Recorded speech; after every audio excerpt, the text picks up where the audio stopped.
Mustang 2.3 litres EcoBoost, high performance, faire 0-100. Prête? Yes!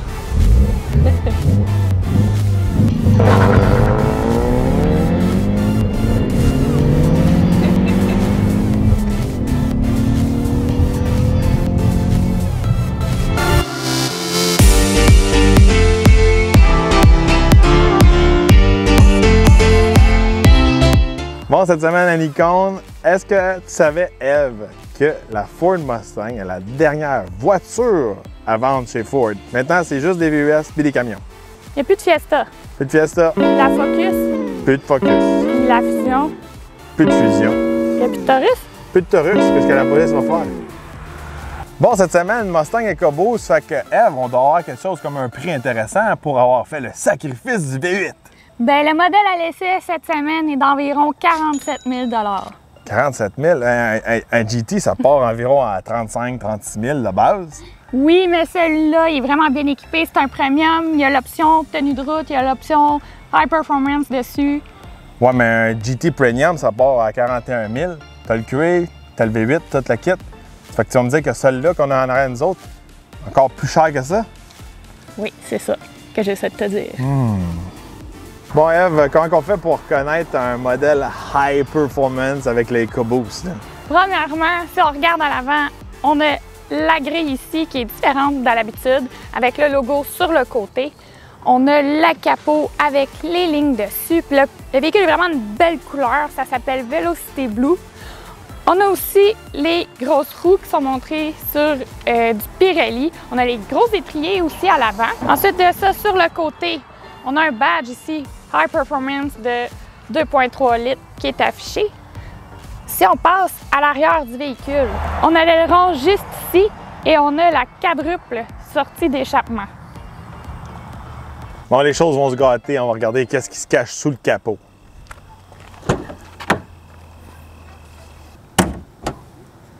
Bon, sous le capot, on retrouve un 4 cylindres de 2.3 litres turbo à injection directe, bon pour 330 chevaux et 350 livres-pieds de couple.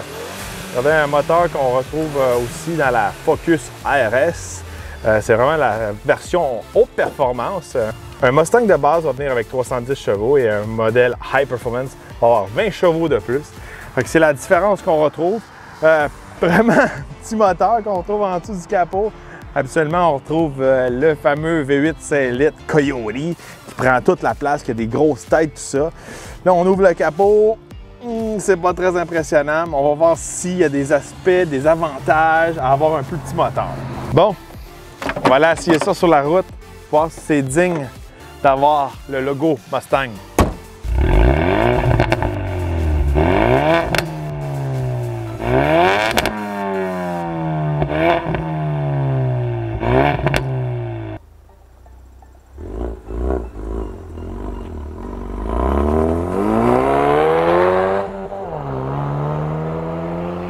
Bon, derrière le volant de la Mustang High Performance 2.3 EcoBoost cette semaine.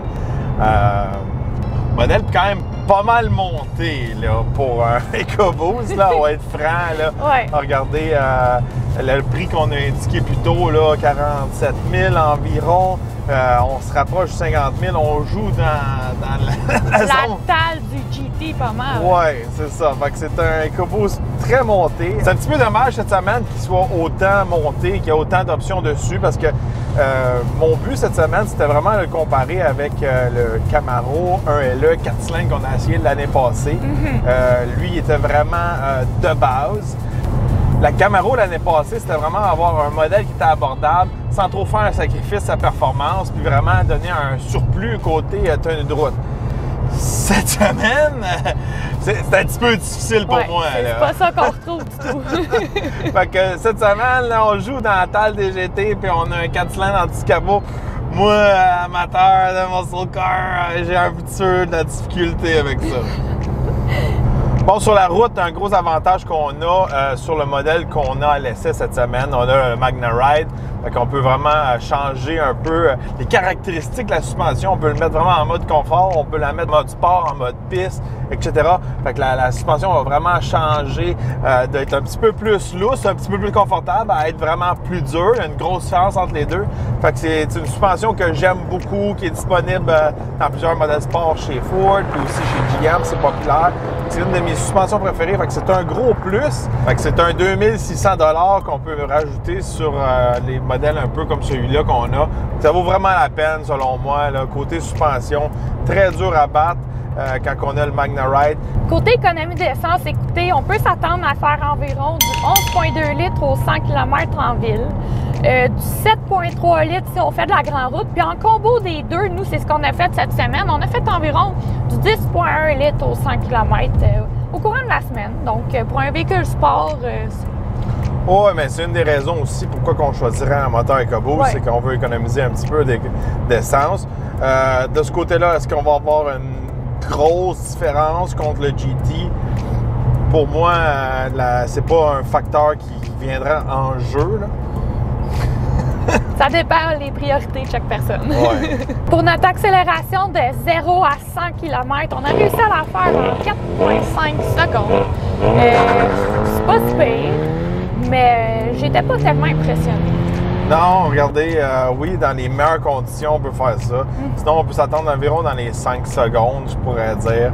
Le moteur est quand même... comment je pourrais dire, dur à exploiter. Pas qu'il est dur à exploiter, c'est parce que quand on est habitué à un V8 puis on tombe dans un 4 cylindres, faut tout le temps garder vraiment le moteur dans son peak horsepower, son peak torque. Puis il faut tout le temps le révolutionner beaucoup plus qu'un V8. De ce côté-là, ça se conduit différemment. Puis, faut changer un peu les habitudes dans le cerveau. Si vous avez passé beaucoup de temps dans un muscle car avec un V8, quand vous tombez dans un Mustang avec un 4 cylindres, même chose pour le Camaro, il faut vraiment changer la façon qu'on va le conduire.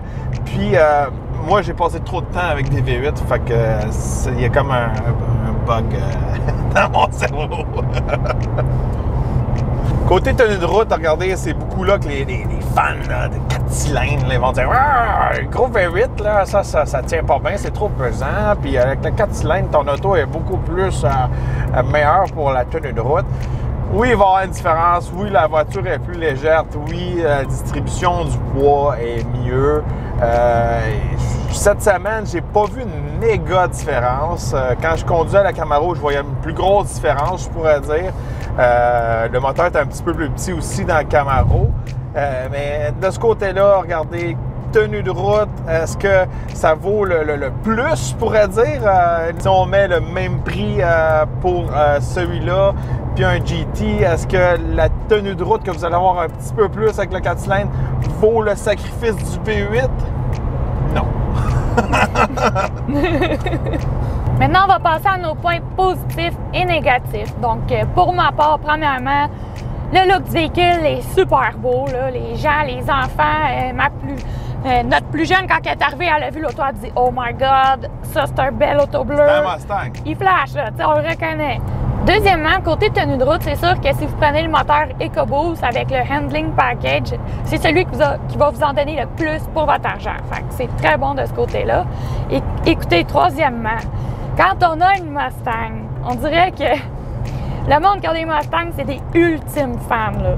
On a croisé des Mustangs tantôt, ils nous ont envoyé la main. On a croisé des clubs de Mustangs qui étaient comme 20 Mustangs en promenade. J'ai vu des gens avec le crest Mustang tatoué. Fait qu'on dirait que ça, c'est un peu comme les motos. Quand tu te crosses, tu t'envoies la main. Fait que c'est vraiment un sentiment d'appartenance. Fait que si pour vous, c'est ça que vous recherchez, vous êtes dans le bon modèle, la bonne gang. Vous êtes dans la gang. Dans la gang. La gang.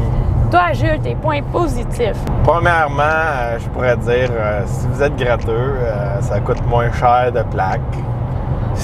À comparer du V8. OK. Point positif. Deuxième point, regardez, si vous êtes nostalgique, oui, c'est un peu un genre de SVO, là. Je pourrais dire, si vous étiez fan d'un moteur turbo dans le temps, de la SVO, je pourrais dire que pour vous, c'est un SVO moderne, mais il y a un mais dans mon point positif. Dans le temps, quand ils ont sorti la SVO, c'était celle qui était la plus performante, puis la SVO surpassait les GT. Puis cette semaine, elle ne surpasse pas le GT. Fait que c'est sûrement pour ça qu'elle n'a pas le badge SVO dessus. Mais quand même, si vous êtes nostalgique de la SVO, c'est bon pour ça. Troisième point positif, j'en ai pas.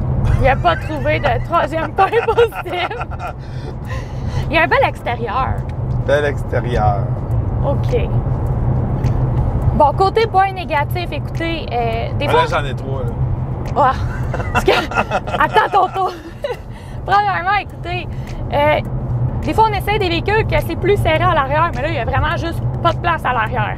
Tu sais, il faut comprendre, si mon enfant rentre en arrière du lien, il faut quasiment qu'elle s'assoie en indien parce que ses jambes ne rentrent pas dans le trou. Pas très sécuritaire. Non, tu sais, c'est vraiment un 2 places, là. En arrière, c'est pour dire qu'il y a 2 sièges, là, mais ça ne sert pas vraiment à grand-chose. Ensuite de ça, il n'y a pas beaucoup d'espace de valise non plus. Fait que si vous partez en gros road trip avec votre conjoint, c'est pas beaucoup de place pour emmener toute votre garde-robe. Même pour aller jouer au golf, ça rentre pas trop. Non. Surtout celui-là qu'on a, il y a le gros système de son, fait que le subwoofer prend beaucoup de place. Ouais. Il vient limiter si vous voulez rentrer votre sac de golf là, dans la largeur. Là. Fait que encore là, il y a moins de place. Un petit peu plus de place que la Camaro, mais les deux, pas de valise. Non. Puis troisièmement, écoutez, moi, quand j'ai vu ce véhicule-là, il flash, il est beau. C'est un véhicule excitant. On s'assied dedans, puis là, on le part, puis là... Il n'y a pas de muscle. Non, on sent qu'il y a un petit manquement de power de ce côté-là, puis c'est comme il n'y a négatif. pas le son. On le part, puis t'es comme, waouh, tu sais, il paraît bien. Ouais. Là, on dirait qu'on part un Focus. C'est ça. Fait que c'est mon troisième point négatif. Toi, Jules, es-tu capable de te limiter à 3 points négatifs? Je vais essayer. Bon, de mon côté, point négatif, il n'y a pas de V8, il n'y a pas de V8, il n'y a pas de V8. OK. Non, ben je vais être sérieux, regardez. Cette semaine, c'est sûr et certain que, tu sais, dans ma tête, encore une fois, je m'attendais à faire un Mustang abordable, mais il n'est pas abordable. De ce côté-là, j'étais un petit peu déçu, mais c'est juste que la façon qu'il était monté. Fait que, tu sais, c'est pas vraiment un point négatif, c'est juste comment que l'auto a été monté. Premier point négatif, regardez, le moteur est dur à exploiter un peu. Je trouve que c'est un petit peu trop petit pour le Mustang. Le Mustang est quand même pesant pour le moteur. Des fois, quand on est à haut régime, on dirait qu'il slack. On dirait que le turbo, il est plein, là, il est plus capable d'avancer plus. De ce côté-là, dur un peu à exploiter. J'ai eu un petit peu plus de fun avec la Camaro avec son 2 litres. Mais de l'autre côté, encore une fois, c'est pas une surprise, là. Tous les gars de Mustang chialent là-dessus. Là. Transmission, la Getrag, là, même si on a la même transmission qu'un V8, c'est juste une transmission que j'aime pas. Elle n'est pas le fun à chuter. On dirait qu'elle a tout le temps été grindée. On dirait tout le temps qu'il y a une vitesse qui a été maganée. Je sais que c'est une voiture de presse, tout ça. Des fois, ils sont un petit peu plus brassés. Mais à chaque fois que j'en ai une, on dirait qu'il y a tout le temps la transition à super game. Les gars de Mustang qui ont eu des Mustangs pendant plusieurs années, il y a mieux les Tremec. Puis quand on tombe dans du Shelby GT350, GT500, on retrouve des transitions Tremec. Puis moi, j'aimerais ça qu'ils remettent des Tremec là, dans les Mustangs un petit peu plus de bas de gamme. Là. Puis, troisièmement, regardez, c'est le son. Regardez, même si on a le package qui ouvre les mufflers, tout ça, le son fait pas c'est un muffler. Ça prend ça. Peu importe la performance. Comme Eve disait tantôt, le véhicule paraît très bien, ouais. Tout ça. On voit que c'est un muscle car. On le part, ça sonne comme un Focus RS ou un Focus ST. C'est juste décevant, puis ça marche pas avec l'image du véhicule. Puis pour moi, c'est juste un gros non. Pour conclure, écoutez, c'est un super beau véhicule, mais je pense qu'on l'aurait pas monté comme ça. Ouais, regardez, j'ai joué un peu avec le configurateur de chez Ford, chose que je suis quand même habitué. Comment il est monté lui, puis si on met un GT avec les mêmes équipements, il n'y a pas vraiment une méga différence dans le prix. Là. C'est pas flagrant. Là. Fait que de ce côté-là, côté prix, je dirais que le V8, là, il n'y a aucune raison de ne pas aller avec le V8. Le prix est un petit peu plus cher ou on va faire un petit sacrifice sur l'équipement ou encore là, au lieu d'acheter un véhicule neuf, on va acheter un GT usagé. Juste pour moi, il est dur à vendre. Il est dur à vendre celui-là cette semaine. Faut vraiment que la personne triple 4 cylindres puis elle veut un 2.3. Puis c'est un petit peu pour ça que je veux en parler. C'est que pour ici, au Québec, ceux qui ont un Mustang, c'est un peu comme une moto. Ouais. C'est un deuxième véhicule, c'est un jouet. On va prendre ça pour aller faire de la promenade, on le sert l'hiver, etc. C'est rare ceux qui vont les rouler à l'année. Ce véhicule-là va faire du sens quand on reste dans des climats un petit peu plus chauds. Sud des États-Unis, puis on veut avoir un véhicule qu'on veut avoir une belle gueule, qui va être économique avec le 2.3, puis on va le rouler tous les jours, à l'année longue. Ou, encore une fois, on vit en Europe. En Europe, là, il y a une grosse différence. Et c'est le pourquoi que Ford a amené le 2.3 dans la Mustang, parce qu'auparavant, il y a un V6. Puis là, il y a plusieurs qui vont dire « Wow, là, t'as pas vraiment dit ça ». Moi, personnellement, j'aimais mieux le V6 que le 2.3. Au moins, le V6, il y avait un beau petit son, il était super fiable. Les gars de Mustang V6 tripaient sur le V6. Grâce au 2.3 litres EcoBoost, vraiment de ce côté-là, Ford a réussi à exporter la Mustang globalement. C'est pour ça qu'il y a ce moteur-là en dessous du capot. Dans certains pays en Europe, quand on dépasse, je pense, c'est 3000 cc, vous pouvez me corriger si je me trompe, mais là, ça coûte extrêmement cher plaquer le véhicule. Il y a une méga différence. Puis, quand on est en Europe, vraiment, quand on plaque des V8, ces affaires-là, il faut avoir beaucoup d'argent. Fait que des fois, de ce côté-là, pour si on est en Europe, en Asie, le 2.3, c'est là qui vient faire du sens. C'est là qui est un petit peu plus accessible à tout le monde. Mais ici, regardez, on est au Canada. Puis, si vous avez le choix entre les deux, 5 litres.